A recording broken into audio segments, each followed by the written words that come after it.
এই যাচ্ছে নেক্সট ড্রেসটা। আমার ভীষণ ভালো লেগেছে কারণ এটা পুরো প্লেন, মানে এর বডিতে কোনো কাজ নেই, শুধু বুকের কাছে এরকম বিট বিট দেওয়া। এগুলোকে কি বলে আমি ঠিক জানি না, চলো পরে আসি চলো। এই দেখো এত পাতলা, এটা পরে মানে যে পরবে শুধু সেই বুঝতে পারবে। এটা যাচ্ছে পিওর রেয়নের, এটা কটন বলবো না, রেয়নের। আর একটু একটু লুজ রয়েছে, কালারটাও কিন্তু সেই লাগছে, আর পুরো প্লেনের জন্য দুর্দান্ত লাগছে। তোমাদের কেমন লাগলো জানিও। এই হচ্ছে সেই ঝকমকে ড্রেসটা, পুরো যাচ্ছে হলুদের ওপর, পুরো হলুদ কালারও আমি ঠিক বলবো না, এটা কি কালার বলবো, কাঁচা হলুদ প্রায়। আর এত গর্জিয়াস লাগছে এটা পরে। এখন যদি আমার বিয়ে বাড়ির নিমন্ত্রণ থাকতো আমি চলে যেতাম, সত্যি এত সুন্দর লাগছে। প্লাস একটা ওড়না রয়েছে, কি সুন্দর দেখো। এটা বিভিন্ন রকম ভাবে নেওয়া যাবে, পেছন দিয়েও আর এরকম ভাবেও নেওয়া যাবে।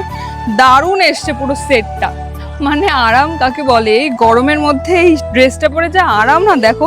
আর এত সুন্দর যাচ্ছে ঘের। আর এটা রয়েছে আনারকালি ড্রেস, ঠিক আছে। আর প্রত্যেকটা ড্রেসের লিঙ্ক কিন্তু আমি কমেন্টে দিয়ে দেবো, কোনোটা ভালো লাগলে তোমরা চেক করতে পারো।